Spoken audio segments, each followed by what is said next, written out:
Ad-darsu thamin, darasa ya 8. Al-haidhu yamna'u ashya'a, hedhi inazuia mambo mengi. Al-haidhu yamna'u ashya'a, hedhi inazuia mambo mengi au vitu vingi. Mtu akiwa katika hedhi hawezi kuvifanya vitu hivyo, hedhi inazuia. Kitu cha mwanzo au jambo la mwanzo akasema as-salatu, swala. Ingekuwa vizuri zaidi angesema as-salata, swala, kuwekea fatha ya ta kuinasibisha. As-salatu, swala. Fala tusalli wala taqdi, haswali mwanamke wala halipi swala. Mwanamke akiwa katika ada yake kuna swala zinampita, haruhusi kuswali wala hata kuja kulipa zile swala. Fala tusalli wala taqdi, haswali mwanamke akiwa katika ada yake wala hatolipa swala baada ya kutoharika.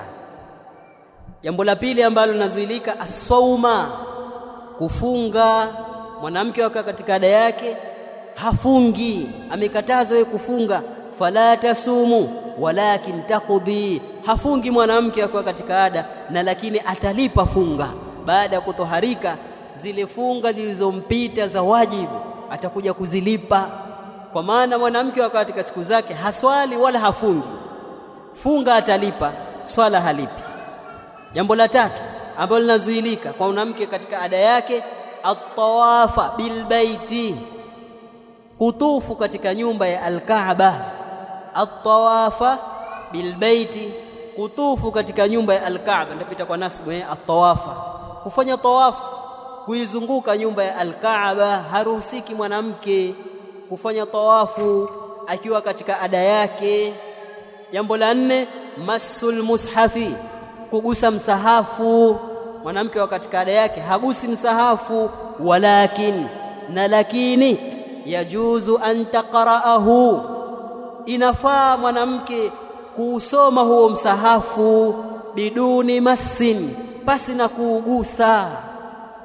Mwanamke akiwa katika ada yake hagusi msahafu, lakini itafaa kuusoma huo msahafu pasi na kuugusa. Inawezekana kusoma pasi na kuugusa, inawezekana. Anasema mfano qal qira'ati minal jawali, kama vile kisomo cha kwenye simu. Mtu ana simu yake kubwa, simu janja, ndani yake ana msahafu, ana application ya mushafu, akafungua msahafu, akawa yeye ameshika simu lakini anasoma Qur'an. Kwa anasoma Qur'ani pasi na kuigusa. Kinachokataza kugusa huu msahafu, yeye hajagusa msahafu, amegusa simu yake, hiyo yafaa akiwa katika ada yake. Au talbasul qaffazati, imekuja au talbisu, sio bie ba, weka fatha kwenye ba kuna tofauti ya labasa na labisa. Labasa yalbisu, kisha ukisema labisa yalbasu, kwa hili labisa ya kuvaa na kuwa yalbasu kama kuja kwenye Qur'an. Wala talbisul haqqa bil batil, wala msichanganye haki na batili. Wala talbi, kuchanganya, wenyewe wanasema kuvunga vunga, inakuwa kwa labasa yalbisu. Ama ya kuvaa sasa inakuwa labisa yalbasu, kama alivyosema Allah kwenye Qur'an, yalbasuna min sundisin wa istabarak mutakabilin. Yalbasuna min sundusin wa istabarakin mutakabilin, yalba ya kuvaa Kwa aliposema au talbisu, sio hivyo, au talbasu, weka fatha kwenye baa Kwa itafaa mwanamke kuisoma Qur'ani bila ya kuishika Qur'ani hiyo, kuishika msahafu kama vile kusoma kwenye simu. Au talbasu, au akavaa mwanamke huyo alqaffazat, gloves, socks za mikono, watakra'u min almushaf, na akasoma katika msahafu. Tayari ameshatenganisha baina ya mkono wake na msahafu, katikati kuna kizuizi, amevaa zile socks za mikono, gloves, tayari anaweza kushika na kusoma. haitakiwi kushika moja kwa moja, au mtu akiweka kitambaa chake, leso yake na vinginevyo, asishike mubasharatan, moja kwa moja, ihtiraman lilmushaf, kwa ajili ya kuheshimu na kuutukuza msahafu. Kwa katika mambo ambayo hedhi inazuia kugusa msahafu, mtu anayetaka kusoma Qur'ani atachukua haya mambo aliyotaja, ima asome kwenye simu yake au aweke kizuizi baina mikono yake na msahafu, ave gloves zake, aweke kitambaa, aweke chochote, isiwe moja kwa moja. Hapo taruhusika yeye kuisoma Qur'ani hata ikiwa ndani ya siku zake. Ad-darsu tasi', darasa ya 9, almar'atu alhaidhu, mwanamke mwenye hedhi, la yajuzu laha at-tawafu bilbaiti, haijuzu kwake yeye kufanya tawafu kwenye nyumba ya al-Kaaba, kutufu kwenye nyumba ya al-Kaaba. Almar'atu alhaidhu, mwanamke mwenye hedhi, la yajuzu laha, haifai kwake yeye mwanamke huyo at-tawafu, kufanya tawafu, kuizunguka al-Kaaba bilbait, kuizunguka nyumba ya al-Kaaba, haifai kwake yeye kwa sababu hayuko tohara. Na tumeona katika vitu ambavyo vinamzuia mwanamke kutufu akiwa katika ada yake. Kwa hiyo haifai mwanamke akiwa katika ada, yeye ni haidh, afanye tawafu kule Maka katika nyumba ya al-Kaaba, isipokuwa kuna hali anataka kuzivua. Mtume anasema illa fi hali dharurati, isipokuwa katika hali ya dharura. Ukishasema dharura, kuna vitu vingi vinavuka katika mambo ambayo pasi na dharura havivuki, lakini ukishasema dharura tu, huo ni mlango mwingine. Sasa illa fi hali dharura, isipokuwa katika hali ya dharura ndio itafaa kufanya tawafu hali ya kuwa yeye ni mwenye hedhi. Hali ya dharura kama ipi? Anasema ka an yas'uba, weka fatha kwenye ba, ka an yas'uba alaiha alintidaru fi makkata hatta tathura. Ka an yas'uba alaiha, kama kupatikana ugumu juu yake. Ka an yas'uba alaiha, kama vile kupatikana ugumu juu yake. Alintidaru, kusubiria. Fi makkata, akiwa katika mji wa Makka.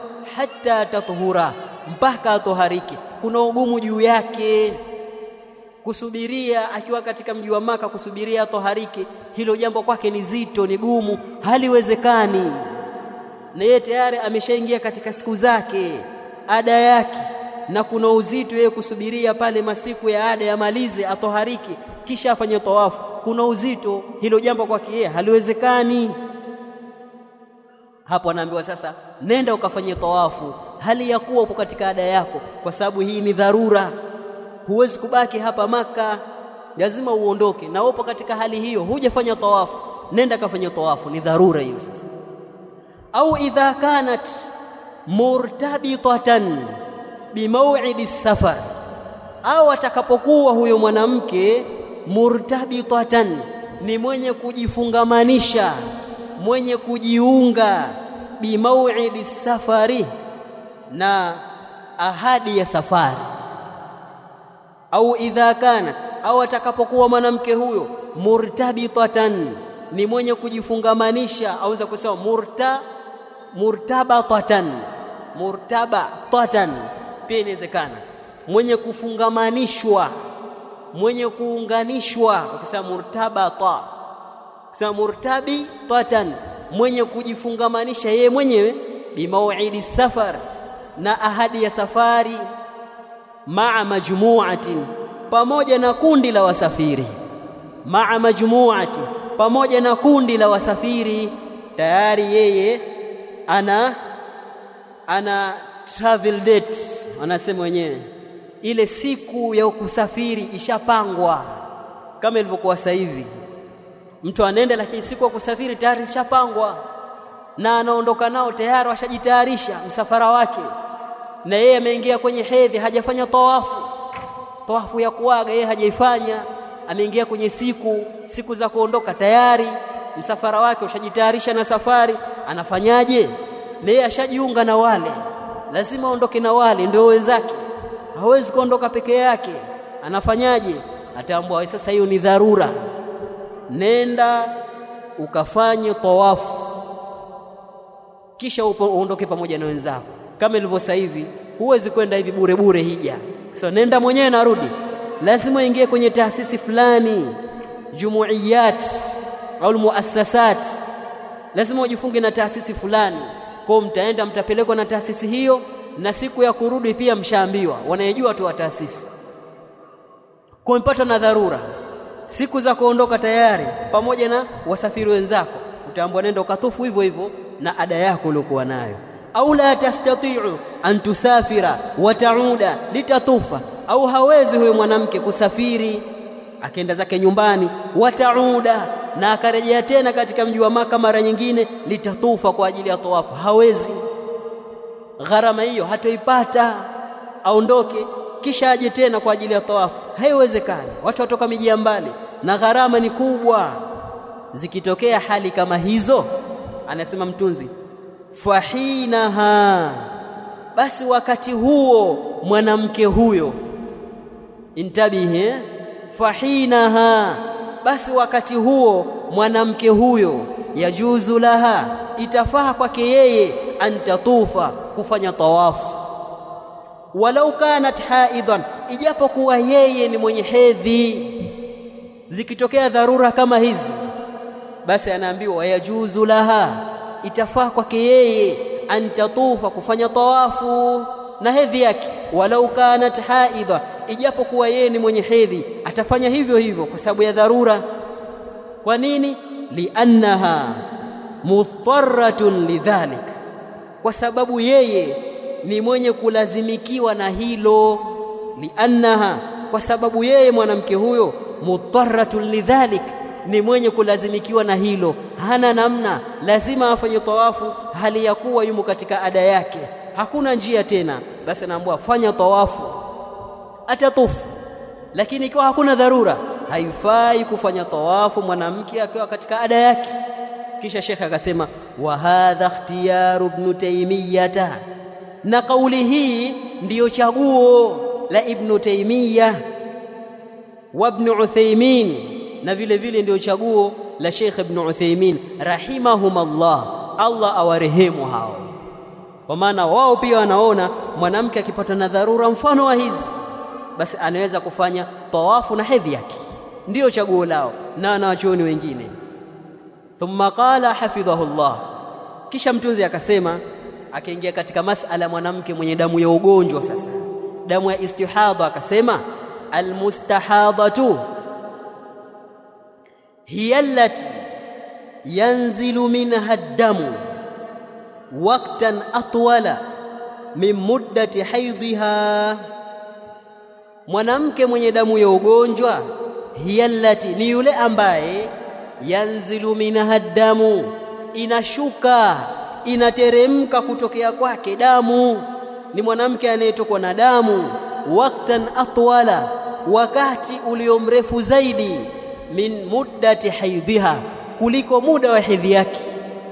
Anapatwa na kutokwa na damu mwanamke, ana shida hiyo, anatokwa na damu kipindi kirefu kushinda ule muda wa hedhi yake. Hedhi yake ni siku 6, 7, wengine wazidi kidogo, wengine wanapungua kidogo, lakini anapatwa na kutoka na damu ambayo inazidi zaidi ya hapo, wala haikati damu hiyo, ipo kila siku. Anaambiwa hiyo ni damu ya ugonjwa. Sheikh anasema falaisa huwa dama haidhin, basi hiyo si damu ya hedhi, wala dama nifasi, wala damu ya nifasi. Hiyo si damu ya hedhi wala si damu ya nifasi, sio hiyo. Hiyo itakuwa ni damu ya ugonjwa, damu fasadi. Ana shida mwanamke huyo, ana matatizo, na tumeona katika darasa zetu damu hii haimzuilie kufanya ibada wala kuingiliwa na mumewe. Haya ni maradhi kama maradhi mengine. Shekhe akasema walmustahadhatu, na mwanamke mwenye damu ya ugonjwa ambayo si hedhi wala sio nifasi, laha ahkamu tahirat, ana yeye mwanamke huyo hukumu za wanawake waliotohara. Mwanamke mwenye damu ya ugonjwa ambayo si hedhi wala si nifasi, ni damu tu maradhi, damu inamtoka haikati, na ikikata muda mdogo inatoka tena, hayo ni maradhi. mwanamke huyu hukumu zake ni kama hukumu za wanawake waliotohara, kwa maana atafanya ibada kama wanawake waliotohara. Hakuna ibada inayozuilika kwa sababu ya damu hii ya ugonjwa. Yeye na mwanamke aliyetoharika kutokana na hedhi hawana tofauti yoyote, sababu ni maradhi ya kawaida, ni damu, haimzuilii na ibada yoyote. Anasema Sheikh, fatusalli, ataswali, watasumu, na atafunga, wata'tamiru, na atafanya umra, wata'tamiru, na atafanya umra, wayajibu alaiha, na kutapasa juu yake mwanamke huyo antaghtasila, kuoga josho, antaghtasila, kuoga josho, idha tahurat min alhaidhi, pindi akitoharika kutokana na hedhi. Hii damu hii haitamfanya yeye aoge. Kitakachomfanya yeye kuoga ni kule kumalizika damu ya hedhi. Mathalan, mwanamke anapatwa na damu ya ugonjwa, haikati, kila siku inatoka, ima kwa wingi au kidogo kidogo, ni maradhi, si hedhi wala sio nifasi, lakini ana masiku yake. Ukifika muda kuna damu anahisi inabadilika, yeye mwenyewe anajua hedhi imeanza. Damu hii ya ugonjwa sio sasa hii inayotoka mara hii ni ya hedhi. Anaambiwa ataendelea hapo, atajizuia sasa kutokana na ibada kwa ajili ya damu ya hedhi, na akishatoharika kutokana na hedhi ataoga josho. Hata ikiwa damu ya ugonjwa inaendelea, ataoga kwa sababu ya kutoharika na hedhi. Thumma baqi al-ayami, kisha masiku yaliyobaki, masiku ambayo damu ya ugonjwa endelea kutoka, taghasilu makana dami, ataosha sehemu ya damu, ile sehemu inayotoka damu ataosha. Watatawadda likulli salati, na atachukua udhu kwa ajili ya kila swala. Ataoga josho baada ya kumaliza hedhi, lakini hatooga josho kwa sababu ya damu ya istihadha, la, atajisafisha sehemu yake ya siri, atachukua udhu, ataendelea na ibada zake kama kawaida. Na ikiwa itatoka damu hiyo yumo ndani ya swala, imesamehewa, wala swala haibatiliki kwa sababu hiyo. Thumma qala hafidhahu Allah ta'ala, yajuzu lilmustahadha, inafaa kwa mwanamke mwenye damu ya ugonjwa, an yaatiyaha zawjuha, kuingiliwa na mumewe. Yajuzu lilmustahadha, inafaa kwa mwanamke mwenye damu ya ugonjwa, an yaatiyaha, weka fatha kwenye ya, an yaatiyaha zawjuha, kuingiliwa na mumewe. Inafaa kwa sababu damu ya ugonjwa, kama vile mwanamke au mwana malaria au mwana kichwa ana kidonda kwenye mkono, haizuilie kuingiliwa na mumewe, basi hivyo hivyo damu ya ugonjwa haimzuilie kuingiliwa na mumewe. Wal afdalu, na iliyo bora zaidi, wal afdalu, na iliyo bora zaidi, taklilu dhalika, kulichechesha jambo hilo. Taklilu dhalika, kulichechesha jambo hilo. Kuchechesha mnajua maana yake, kufanya kwa uchache, ndio maana kuchechesha. Taklilu dhalika, kulichechesha jambo hilo, kulifanya kwa uchache hilo jambo la kuingiliwa, liwujudi dami, kwa sababu ya uwepo wa damu, kwa sababu kuna damu ya maradhi ya matatizo mwanamke inamtoka. Kweli hakuzuiliwi kuingiliwa, ni maradhi tu ya kawaida, lakini panapendezeshwa na ile kuwa bora hilo tendo la ndoa kufanywa kwa uchache kwake mwanamke. Kwa nini? Lianna aljimaa, kwa sababu tendo la ndoa yazidu min nazifi dami, linazidisha kuchuruzika damu. Lianna aljimaa, kwa sababu tendo la ndoa yazidu min nazifi dami, linazidisha kuchuruzika ile damu. Ile damu ya ugonjwa ile itazidi kutoka kwa wingi ikiwa jimaa inafanyika kwa wingi. Kwa kinachoshauriwa kwa mume wa mke mwenye maradhi haya, afanye mara chache tendo la ndoa kwake, sababu ana maradhi ya kutokwa na damu. Tendo la ndoa litazidisha wingi wa utokaji wa damu. Mnaelewa? Mnasinzia? Mnaelewa? Kama mmeelewa, basi msio wagumu waume zenu kuongeza wake. Mtu ana matatizo kama haya kisha awa mgumu kweli kweli, hata kusikia jambo la ukewenza. Uona maradhi, tendo la ndoa kwako ni muda mfupi kwa sababu maradhi yako ni masiku machache, mara kidogo, kisha hakuna mtu mwenye wivu kama wewe. Sasa utaka mumeo ende wapi? Msiwe na wivu sheria hiyo. Ad-darsul 10, darasa ya 10. An-nifasu, nifasi huwa damul khariju baada alwilada. Nifasi ni damu yenye kutoka baada ya kujifungua, katoka kwenye damu ya mustahadha, damu ya mwanamke mwenye maradhi, kaingia kwenye damu ya nifasi. Sasa darasa ya 10 nazungumzia damu ya nifasi. An-nifasu, damu ya nifasi au nifasi huwa damul kharij, ni damu yenye kutoka baada alwilada, baada ya kujifungua mwanamke. Baada ya kujifungua inatoka hiyo damu. Kisha shekhe anasema waqad yakhruju qabla alwilada, na huenda ikatoka damu kabla ya kujifungua, biyaumin, kwa siku moja, au yaumaini, au siku mbili. Huenda hiyo damu ya nifasi ikatoka kabla ya kujifungua, siku moja kabla au siku mbili kabla ya kujifungua, lakini kwa sharti ili hisabike kuwa ni nifasi, idha kana ma'ahu talqun, pindi ukipatikana pamoja na damu hiyo uchungu. Idha kana ma'ahu talqun, pindi ukipatikana pamoja na damu hiyo uchungu. Takapokuwa mzazi ana miezi kadhaa 9 na masiku ya makadirio ya madaktari yamefika, akaanza kuhisi damu inamtoka, damu yatoka, lakini hajifungui. Siku imepita, damu yatoka, siku ya pili. Sasa natizama hii damu inotoka, unahisi uchungu? Kama ndiyo, hiyo ni damu ya nifasi. Hata kama hajajifungua, masiku yamefika, atakuwa na damu na uchungu anaohisi, hiyo ni damu ya nifasi, atajizuilia na ibada. Ama ikiwa damu inatoka hakuna uchungu, hiyo sio nifasi, atafanya ibada kama kawaida. Naelewa ahkamu nifasi, hukumu za nifasi, mithlu ahkami alhaid bil ijma'. Hukumu za nifasi ni mfano wa hukumu za hedhi kwa makubaliano na mapatano ya wanawachuoni.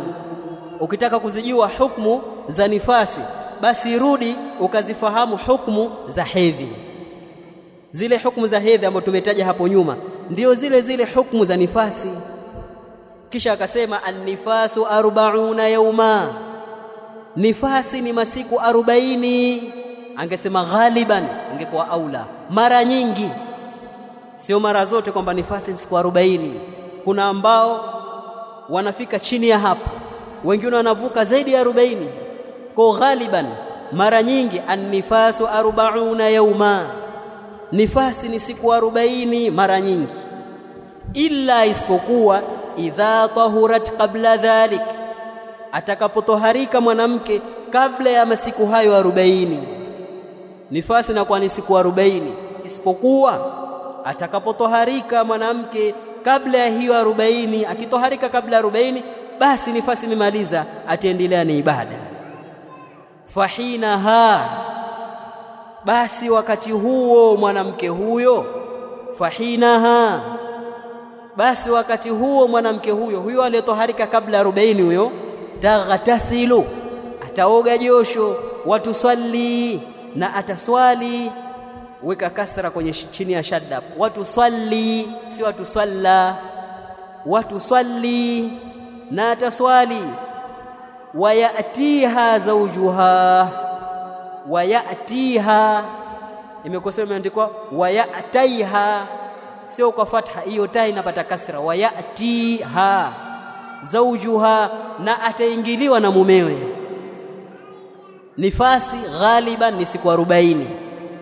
Ikitokea mwanamke katoharika na nifasi kabla ya siku 40, anatakiwa wakati huo aoge josho, kwa maana ajitoharishe, kisha aswali kama kawaida, na kama kufunga atafunga. Wayatiha zawjuha, na mumewe atamuingilia mwanamke huyo kwa sababu ameshatoharika, ni halali kwake. Wala sio sharti kwamba mtu lazima afike 40, sio sharti. sio kila mwanamke anejifungua afika siku 40, wengine wafika 20 na kadhaa, wengine 30 na kadhaa, wengine wafika 48, wengine 50 mpaka 60 wengine wanafika, na huo ndio ukomo. Kwa kuna wale ambao wanatoharika kabla ya 40 kisha hawafanyi ibada. Ukimuuliza kwa nini 40 hazijafika, unaingia makosani, unaacha ibada, unapata dhambi. Ukitoharika basi ndio umetoharika. Hii 40 ndio wanawake wengi, lakini sio kwamba lazima wote wafike hapo. Wapo wanaofika siku 10 na ngapi, wengine 30 na ngapi, wengine 20 na ngapi, ila 40 ndio wengi. Na inafaa mume kumuingilia mkewe akamchukua kwao akaenda naye kwake. Kuna baadhi ya wazee wana itikadi mbaya au baadhi ya makabila humchukui mke ikiwa hajafika siku 40, humchukui. Ni jambo baya kabisa, ni jambo lisilofaa, ni kuidhulumu haki ya mume. Mume ndio mwenye haki kwa mkewe, aweza kumchukua akampeleka kwake hata kama hajamaliza nifasi, rudi nyumbani, na mke ana haki ya kurudi nyumbani. Kwa nini? Kwa sababu mumewe kamwamrisha atenda malizia siku zake za nifasi huko nyumbani, sababu ya amri ya mume. Sasa leo amzuia binti yako aliyeolewa asiende kwa mumewe hali ya kuwa ametoharika, kwa sababu tu ametoharika siku ya 34. Haiwezekani amalizie 6. Hilo ni jambo baya, huko ni kuidhulumu haki ya mume, ni makosa. Thumma qala Sheikh hafidhahullah, kisha Sheikh akasema idha tahurat fi fatrati al-40, atakapotoharika mwanamke ndani ya kipindi cha kuendea masiku 40. Idha tahurat, zingatia hapa, pindi akitoharika mwanamke fi fatrati al-40, ndani ya kipindi cha kuendea masiku 40, yani ndani ya nifasi anaendea masiku 40. Sasa yumo ndani ya nifasi yake anatafuta siku 40, bado haijakata nifasi. Ndani ya kipindi hiki akatoharika mwanamke, thumma raja'a ad-dam, kisha damu ikarudi, akatokwa tena na damu, fahiya nifasu, basi damu hiyo ni nifasi. Mwanamke yumo ndani yale masiku 40, haja yakamilisha, akaona kama vile damu imekata fulani hivi, akaona subiri nijitoharishe, mara damu ikarudi tena siku ya pili. Je, hii damu iliyorudi itakuwa ni nifasi au nifasi ilishakatika juzi akajitoharisha? Ikiwa ni ndani ya 40, anaambiwa hiyo bado ni nifasi, ataendelea kujizuia na ibada. Ndio maana atakapotoharika mwanamke ndani ya kipindi cha kuziendea siku 40, siku 40 hazijakamilika, akaona kwamba ametoharika, damu imekata, thumma raja'a damu, kisha damu ikarudi ikaanza kutoka tena ndani ya kipindi hicho, fahiya nifasu, damu hiyo ni nifasi, na hukumu za nifasi zitathibiti katika damu hiyo. Kisha anasema idha tawaqqafa damu. Sasa zingatia na hapo, usije ukachanganya na masala ya juu. Idha tawaqqafa damu, pindi itakaposangaa damu. Idha tawaqqafa damu, pindi itakaposangaa damu, kwa maana ikasimama, imekatika, haitoki tena. Fil 40, katika masiku yale 40. Fil 40, katika masiku yale 40. Pengine kafika siku ya 40, 39, 42, katika zile siku za 40 damu imekata, imesangaa. Wabaqiyat sufratun wa qudratun, na yakabakia maji ya umanjano na maji ya uchafu, anatokwa na maji ambayo si masafi, au anatokwa na maji yana umanjano, lakini ile damu ya nifasi imeshakatika. Fahiya nifasu, umanjano huo na uchafu huo nao ni katika jumla ya nifasi, ataendelea kubakia katika hukumu za mwanamke mwenye nifasi.